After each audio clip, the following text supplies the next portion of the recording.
You know, when I saw President Ahmadinejad last month, he said the U.S. wasn't really walking the walk here. And he cited the idea that President Obama never responded to his initial letter of congratulations. Why not? Well, I think that President Obama has made very clear that he is going to put forth an open hand, but not as part of an electoral ploy or propaganda. So you have to let the elections play out. I think just like in every country, there is a process that takes place during an election. That will be over soon, and then we're going to hope to get a positive process going. With North Korea, it seems like nothing has worked. Engagement doesn't work, isolation doesn't work. They keep on pursuing their nuclear ambitions. And the problem with North Korea is that they've tried to sell every single weapon they've ever made. Right. So what does that mean? How do we stop them now? And what happens if they try to sell nuclear materials? One of the positive developments, George, in the face of what has been very provocative and belligerent behavior by the North Koreans is that it has actually brought the members of the six-party process, Japan, South Korea, China, Russia, the United States, much closer together in how we view what's happening. But that process isn't going anywhere, is it? Well, but I think what is going somewhere is additional sanctions in the United Nations, arms embargo, other measures taken against North Korea with the full support of China and Russia. Including enforcing past resolutions which give the UN the ability to board North Korean ships? We are working very hard to create a mechanism where we can interdict North Korean shipments. Obviously, some countries, not just the ones I named, but others have some legitimate concerns about setting precedent and the like. But we are working very hard. I've personally talked with all the foreign ministers, some of them, many more times than just a couple. We've been in very close communication. Obviously, we're working closely with our team in New York. We think we're going to come out of this with a very strong resolution with teeth that will have consequences for the North Korean regime. And what are the consequences if they try to ship nuclear material elsewhere? We will do everything we can to both interdict it and prevent it and shut off their flow of money. If we do not take significant and effective action against the North Koreans now, we'll spark an arms race in Northeast Asia. I don't think anybody wants to see that. And so part of what we're doing is, again, sharing with other countries our calculus of the risks and the dangers that would lie ahead if we don't take very strong action. Several senators wrote the president a letter just the other day saying that North Korea should go back on the list of states who sponsor terrorism. Will you do that? Well, we're going to look at it. There's a process for it. Obviously, we would want to see recent evidence of their support for international terrorism. Do you have any? Well, we're just beginning to look at it.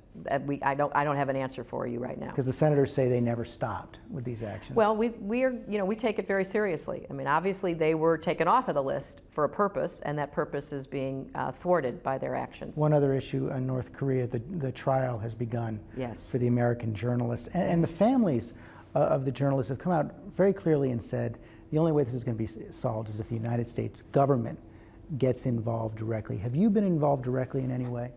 I have been. I have been involved directly in working with our team as they have made approaches and requests for information through the channels we use with North Korea.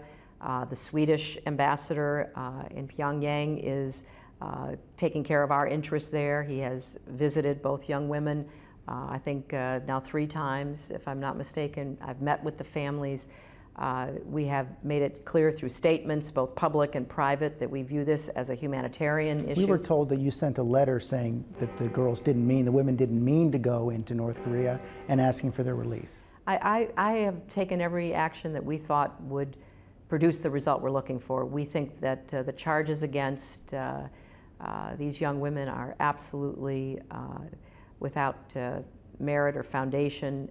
We hope the trial ends quickly, it's resolved, and they're sent home. Have you gotten any hopeful signs back?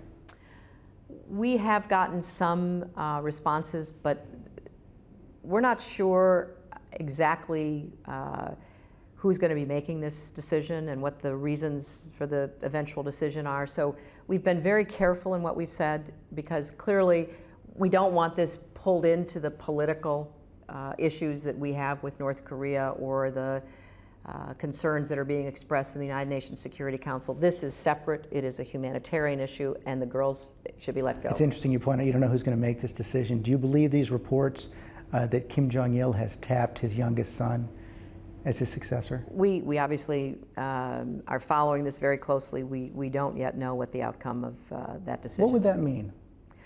We don't know. I mean, we would have to wait and evaluate it, the timing of it, who might be essentially put in place to supervise him if he were the choice. We have to evaluate all of that. This week is also the anniversary of the 20th anniversary of the massacre at Tiananmen Square, and you put out a very strong statement on that anniversary. Yet when you went to China earlier this year, you basically said the Chinese know what we think about human rights. And I guess what I'm trying to get at is, how do you approach that issue? When do public statements make a difference?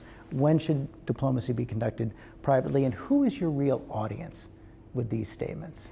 You know, George, it's such a great question, and there is no one easy answer, because I think so much of it depends upon what our objectives are. We have made very clear time and time again our concerns about religious freedom in China, treatment of Tibetan culture.